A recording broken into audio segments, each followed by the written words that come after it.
ان اللہ و ملائکتہ یصلون علی النبی یا ایہا الذین آمنوا صلوا علیہ وسلموا تسلیما الصلاۃ والسلام علیک یا سیدی یا رسول اللہ وعلی آلک واصحابک یا سیدی یا حبیب اللہ الصلاۃ والسلام علیک یا سیدی یا نبی وعلی آلک واصحابک یا حبیب اللہ۔ حمد و صلوات کے بعد اللہ تبارک و تعالیٰ کے انبیاء کرام علیہم السلام سبھی عزتوں، عظمتوں، شانوں، بلندیوں والے ہیں، لیکن بعض انبیاء کرام علیہم السلام کو اللہ تعالیٰ نے بڑی ہی عظمتیں عطا فرمائی۔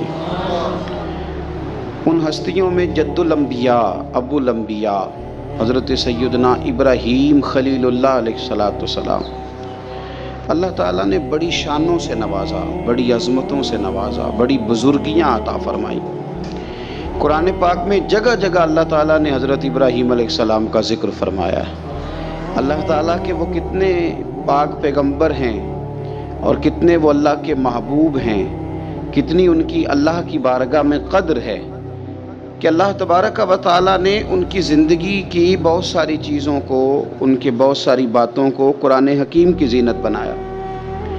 ہمارے ہاں بہت سارے لوگ بلندیوں پر پہنچنا چاہتے ہیں، قیادت کرنا چاہتے ہیں، لوگوں کی رہنمائی کرنے کا ارادہ رکھتے ہیں، لیکن وہ کہتے ہیں کہ ہمیں نا رستہ بالکل ہموار ملے اور بڑی جلدی سے ہم منزل تک پہنچ جائیں۔ حضرت ابراہیم علیہ السلام کی مثال دے کے میرے رب کریم نے قرآن مجید کے پہلے سپارے میں ہمیں سمجھایا، فرمایا بلندیاں، عظمتیں، امامت، درجات، قیادت، رہنمائی، مقتدا ہونا، اس کے لیے کچھ آزمائشوں سے بھی گزرنا ہوتا ہے، کچھ پک ڈنڈیوں سے بھی تمہارا گزر ہوتا ہے، کچھ راستے ترچھے ٹیڑھے بھی ہوتے ہیں، ان سب سے ہو کر کے آؤ گے تو پھر اللہ تبارک و تعالیٰ تمہیں وہ عظمتیں عطا کرے گا۔ قرآن مجید پہلا سپارہ سورہ بقرہ کی آیت نمبر 124 میں اللہ کریم نے فرمایا، بڑے بڑے سخت لوگ امتحان لینے والے ہوتے ہیں، اور ان امتحانات سے گزرنے والے لوگ کہتے ہیں کہ یہ جو شخص ہمیں ملا تھا یہ بڑا سخت تھا۔ اس شخص کی تو شان دیکھیں نا، اس کا بھی تو مقام دیکھیں جس کا امتحان خود رب کریم نے لیا، اور فرمایا وَإِذِ ابْتَلَىٰ إِبْرَاهِيمَ رَبُّهُ بِكَلِمَاتٍ فَأَتَمَّهُنَّ، فرمایا آزمایا تمہارے رب نے ابراہیم علیہ السلام کو کچھ باتوں سے، اللہ نے آزمایا، فَأَتَمَّهُنَّ، وہ اپنے رب کی آزمائش پر پورے اترے۔ اللہ نے آزمایا، کس طرح آزمایا؟ کبھی تو انہیں نمرود کی جلائی ہوئی آگ میں جانا پڑا، کبھی انہیں بڑے سخت قسم کے مناظروں مباحثوں سے گزرنا پڑا، کبھی اپنی قوم کو سمجھانے کے لیے انہیں بڑے کٹھن اور اہم پیچیدہ سوالات کے جواب دینے پڑے، کبھی انہیں ہجرت کرنی پڑی، کبھی انہیں اپنی بیوی اور اپنے نونہال بیٹے کو وادی غیر ذی زرع میں چھوڑ کے آنا پڑا، کبھی شریعت کے سخت احکامات کی پابندی کی۔ رب کہتے میں نے آزمایا، فَأَتَمَّهُنَّ، پس وہ پورے اترے۔ قَالَ إِنِّي جَاعِلُكَ لِلنَّاسِ إِمَامًا، فرمایا بے شک میں آپ کو تمام انسانوں کا امام بنانے والا ہوں۔ اب اللہ تعالیٰ نے ان کے لیے امامت کو رکھا، آپ کو تمام انسانوں کا امام بنانے والا ہوں۔ بڑی پیاری ہوتی ہے اولاد، بڑا شوق رکھتا ہے انسان اپنی اولاد کی ترقیوں کا۔ رب کریم نے فرمایا ابراہیم آپ کو امام بنانا چاہتا ہوں، قال ومن ذریتی، کہا یا اللہ میری اولاد میں سے بھی، قال لا ینال عہد الظالمین، فرمایا میرا وعدہ ظالموں کو نہیں پہنچتا۔ اللہ تبارک و تعالی نے فرما دیا کہ ان میں سے جو ظالم ہوں گے ان کو تو یہ درجہ نہیں ملے گا، لیکن جو رب سے ڈرنے والے ہوں گے انہیں اللہ بڑے درجات عطا فرمائے گا۔ اللہ تعالیٰ نے ان کی نسل میں امامت کو اس طرح رکھا، حضرت ابراہیم کی اولاد میں امامت کو اس طرح رکھا کہ رسول پاک صلی اللہ علیہ وسلم کو بھی ان کی اولاد میں پیدا فرما دیا، ان کی اولاد میں پیدا کر دی۔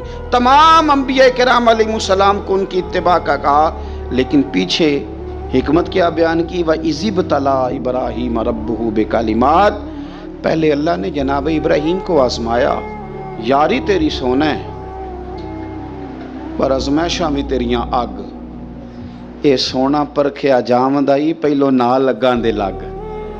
آپ پہلے کسی گھاٹی سے گزریں، کسی گھاٹی سے زخم پہ زخم کھا کے جی اور خون جگر کے گھونٹ پی، آہ نہ کر لبوں کو سی، یہ عشق ہے کو دل لگی نہیں، یہ عشق ہے کو دل لگی نہیں۔ تو آزمائش جناب ابراہیم علیہ السلام کی زندگی کا ایک اہم نقطہ۔ پھر اس کے آگے ہم اسی سورہ بقرہ کے اندر جب تھوڑا سا مزید آگے بڑھتے ہیں تو جناب ابراہیم علیہ السلام کا ایک مناظرہ ہے، احقاق حق، کلمۃ الحق۔ کلمۃ الحق کرنے کے لیے جناب ابراہیم علیہ السلام نے اعلاء کلمۃ الحق کے لیے بہت بڑا کردار ادا کیا۔ نمرود جیسے بادشاہ کے سامنے کھڑے ہو کے، اس کی حکومت ہے، اس کی طاقت ہے، اور وہ اس نشے میں اتنا مست ہو گیا ہے کہ معاذ اللہ اس نے خدا کہلوانا شروع کر دیا ہے۔ اس کے دربار میں کھڑے ہو کے اس کے ساتھ گفتگو کرنا اور اس کے سوالات کے جوابات دینا، اللہ کے پیارے محبوب علیہ السلام نے فرمایا افضل جہاد ہے ظالم بادشاہ کے سامنے کھڑے ہو کے حق کی بات کر دینا، یہ افضل ترین جہاد ہے۔ یہ بھی ایک مناظرہ ہے، احقاق کے حق کے لیے نا بحث کرنا، مناظرہ کرنا، یہ تو کتاب و سنت میں موجود ہے، لیکن کریں گے اہل علم۔ ہر آدمی اٹھ کے اگر مباحثے میں جائے گا تو بعض اوقات بہت ساری خطائیں پیش نظر ہوں گی۔ جناب ابراہیم علیہ السلام سامنے کھڑے ہیں، یہ خدا کہلواتا ہے۔ حضرت ابراہیم علیہ السلام سے اس نے رب کریم کی ذات کے بارے میں بات شروع کر دی۔ اللہ فرماتے ہیں الم تری الی الذی حاج ابراہیم فی ربہ، کہ آپ نے اس شخص کو نہیں دیکھا جو جناب ابراہیم سے جھگڑا کر رہا تھا ان کے رب کے بارے میں؟ اور جھگڑا کیوں کر رہا تھا؟ اس لیے کر رہا تھا کہ ان آتاہ اللہ الملک، اللہ نے اسے بادشاہی جو عطا فرمائی۔ کچھ لوگوں کو جب اعزاز ملتا ہے نا، بلندی ملتی ہے، مال و دولت ملتا تو جھگڑالو ہو جاتے ہیں، بڑے بڑے دعوے کرتے ہیں، بجائے شکر کے تکبر کا رستہ اختیار کرتے ہیں۔ جھگڑا کر رہا تھا جناب ابراہیم سے۔ اذ قال ابراہیم ربی الذی یحیی و یمیت، حضرت ابراہیم فرمانے لگے میرا رب وہ ہے جو زندہ کرتا اور مارتا ہے۔ وہ بحث کر رہا ہے، گفتگو کر رہا ہے آپ کے ساتھ، فرمایا میرا رب وہ ہے جو زندہ کرتا اور مارتا ہے۔ گویا جناب ابراہیم علیہ السلام اس سے کہہ رہے ہیں کہ تیرا تو اپنا وجود رب کے ہونے کی دلیل ہے، تو ایک نطفہ تھا اور اس سے اللہ تعالیٰ نے تجھے وجود دیا، تیرے اندر روح پھونکی، تیرا اتنا بڑا جسم قائم ہوا۔ رب وہ ہے جو زندہ کرتا اور مارتا ہے۔ قال انا احیی و امیت، کہنے لگا میں بھی زندہ کرتا اور مارتا ہوں۔ اس نے اس طرح کیا کہ دو بندے بلائے نمرود نے، ایک کو سزائے موت کا حکم ہو چکا تھا، اس کو کہنے لگا تجھے سزائے موت کی سنائی تھی، نجات تو آزاد ہے، اور ایک بندہ بے گناہ تھا، اسے پکڑ کے قتل کر دیا، کہنے لگا دیکھو میں بھی مارتا اور زندہ کرتا ہوں۔ حالانکہ قتل کر دینے اور چھوڑ دینا، اس میں اور زندگی اور موت دینے میں کتنا بڑا فرق ہے۔ حضرت ابراہیم سمجھ گئے کہ بندہ موٹے دماغ کا ہے۔ کچھ لوگ موٹے دماغ کے ہوتے ہیں، بلا وجہ بحث کرتے رہتے ہیں۔ حضرت سعدی شرازی رحمۃ اللہ علیہ نے کیا خوب بات کہی، آپ فرمانے لگے 40 عالم بیٹھے ہوں، ایک دلیل سے انہیں چپ کرایا جا سکتا ہے، لیکن ایک جاہل بیٹھا ہو نا تو وہ 40 دلیلوں سے بھی چپ نہیں کرتا، کیونکہ جاہل ہے نا۔ علماء کے سامنے آپ دلیل بیان کریں گے تو 40 علماء بھی ہو تو ایک دلیل سے چپ کر دیں گے تو جو ہے جاہل، وَإِذَا خَاطَبَهُمُ الْجَاهِلُونَ قَالُوا سَلَامًا، یہ دلیل بھی اس کی بڑی کچی تھی، بڑی نکمی تھی۔ اب حضرت ابراہیم نے نا اس پر ایک اور مناظرانہ گرفت فرمائی۔ آپ فرمانے لگے اچھا، قال ابراہیم فإن اللہ یأتی بالشمس من المشرق فأتی بہا من المغرب، فرمایا میرا رب وہ ہے جو سورج کو مشرق سے نکالتا ہے، تو اس طرح کر مغرب سے نکال دے۔ اگر تیرا بھی یہی دعویٰ ہے تو تو مغرب سے نکال دے۔ فبہت الذی کفر، تو رب فرماتا ہے کہ میرے خلیل کی بات سن کے کافر کے ہوش ہی اڑ گئے، اس کے ہوش اڑ گئے۔ جب حق کی بات ہوتی ہے فبہت الذی کفر، ہوش اڑ گئے اس کے، وہ تو حواس باختہ ہو گیا کہ یہ کیا بات کر دی۔ واللہ لا یہدی القوم الظالمین، اسے ہدایت پھر بھی نہیں آئی، کیوں کہ اللہ ظالموں کی قوم کو ہدایت نہیں دیتا، ہدایت نصیب نہیں ہوئی، ہوش اس کے اڑ گئے۔ جناب ابراہیم علیہ السلام نے ایسی دلیل دی رب کی ذات کے بارے میں، رسول پاک کی عزت کے بارے میں، صحابہ کے بارے میں، اہل بیت کے بارے میں، دین کے کسی معاملے میں احقاق حق کے بارے میں ہمیں یہ پیغام دیا گیا کہ جگہ کوئی بھی ہو، مقام کوئی بھی ہو، وقت کوئی بھی ہو، جب تم نے دین کی بات کرنی ہے تو پھر تم نے نا ذرا تگڑے ہو کے کرنی ہے، پھر تم نے مضبوط ہو کے کرنی ہے، دلیل کے میدان میں پھر تم نے آگے بڑھنا ہے۔ جناب ابراہیم علیہ السلام کا اس موقع پر جب آپ کے ساتھ بظاہر کوئی غلاموں کی فوجیں نہیں، امتیوں کی لمبی چوڑی قطاریں نہیں، وہاں بھی کھڑے ہو کے آپ نے فرمایا کہ تو جو دعوے کر رہا ہے تو جھوٹے کر رہا ہے، کائنات میں ایک ہی رب ہے جو سچا رب ہے، ایک ہی کائنات کا مالک ہے جو سچا ہے، ایک کی رازق ہے جو سچا ہے، اس کے سوا کوئی عبادت کے لائق نہیں، وہی ہے جو اس قابل ہے کہ اسے چاہا بھی جائے، اسے سجدہ بھی کیے جائے، اس کی بارگاہ میں جھکا بھی جائے، اسے معبود بھی جانا جائے، اسے رازق بھی مانا جائے، اس سے پیار بھی کیا جائے، اسی کے لیے جیا جائے، اسی کے لیے انسان دنیا سے جائے۔ اللہ تبارک و تعالی ہمیں بھی حضرت ابراہیم کی طرح حق کا علم بلند کرنے کی توفیق عطا فرمائے۔ حضرت ابراہیم علیہ السلام ایک دن فرماتے ہیں، دیکھیں اس خلیل کا اپنے رب کریم کے ساتھ، اللہ کے اس پاک پیغمبر کا، حضرت ابراہیم خلیل اللہ علیہ السلام کا اپنے رب سے رشتہ کس طرح کا ہے۔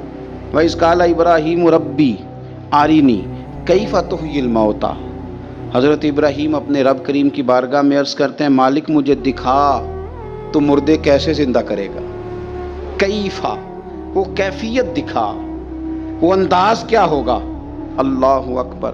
قال اولم تؤمن، تو اللہ نے فرمایا کہ آپ کا یقین نہیں، آپ ایمان نہیں رکھتے۔ قال بلا ولکن لیطمئن قلبی، کہا مالک ایمان تو ہے پر میں اطمینان قلبی کے لیے پوچھ رہا ہوں تاکہ میرے دل کو قرار ہو جائے، میں وہ کیفیت دیکھ لوں، وہ کیفیت۔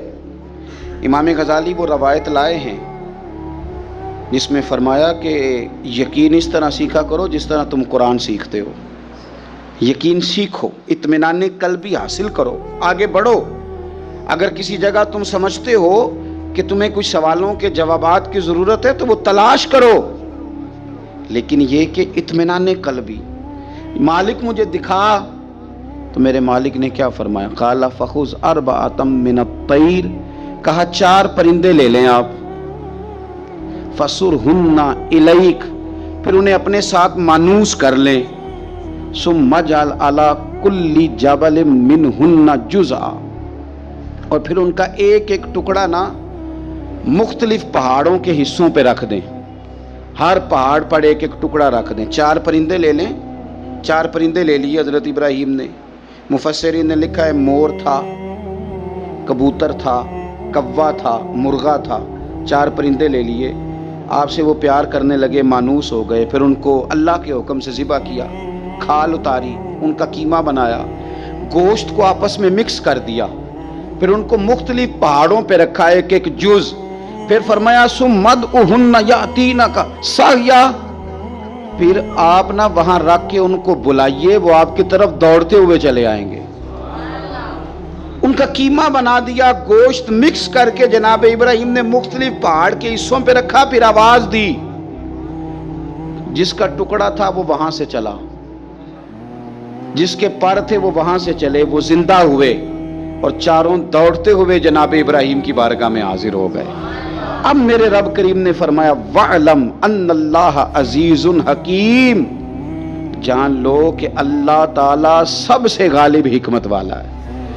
اسی طرح صبح قیامت اللہ تبارک و تعالیٰ مردوں کو زندہ کرے گا، قبروں سے نکالے گا، وہ اپنے اپنے قبروں سے نکلیں گے، ان کی ہڈیاں جوڑی جائیں گی۔ کیف تکفرون باللہ وکنتم امواتا فاحیاکم ثم یمیتکم ثم یحییکم ثم الیہ ترجعون، تم کیسے انکار کرتے ہو اپنے رب کا، حالانکہ تم مردہ تھے، اس نے تمہیں زندہ کیا، پھر تمہیں مارے گا، پھر تمہیں زندہ کرے گا، ثم الیہ ترجعون، پھر تم اسی کی طرف لوٹ کر جاؤ گے۔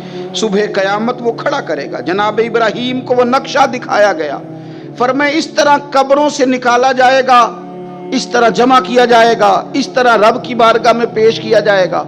وہ منظر کیا ہوگا جب رب کی بارگاہ میں پیش کیا جائے گا؟ تو رب کے قرآن نے اسے بھی بیان کیا، فرمایا یوم نحشر المتقین الی الرحمن وفدا۔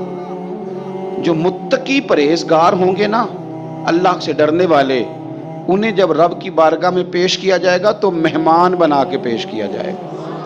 وہ مہمان ہوں گے، اللہ کے مہمان بنا کے پیش کیا جائے گا۔ وَنَسُوقُ الْمُجْرِمِينَ إِلَىٰ جَهَنَّمَ وِرْدًا، اور جو مجرم ہوں گے نا، انہیں پیاس سے ہانکا جائے گا جہنم کی طرف۔ جس طرح چرواہا بکریوں کو ہانکتا ہے، اس طرح پیاس سے ہانکے جائیں گے۔ اللہ تعالی ہمیں اطمینان قلبی دے دے، یقین کامل کی دولت دے دے۔ اللہ ہمیں سمجھ دے دے کہ ہمیں صبح قیامت اٹھنا ہے، مالک کی بارگاہ میں کھڑے ہونا ہے، اللہ کے حضور حاضر ہو کے ہمیں اپنے اعمال کا حساب دینا ہے۔ اے اللہ، حضرت ابراہیم خلیل علیہ السلام کے یقین کامل کا صدقہ ہمیں بھی یقین کی دولت عطا فرما۔ آمین۔ آخر دعوایا ان الحمدللہ رب العالمین۔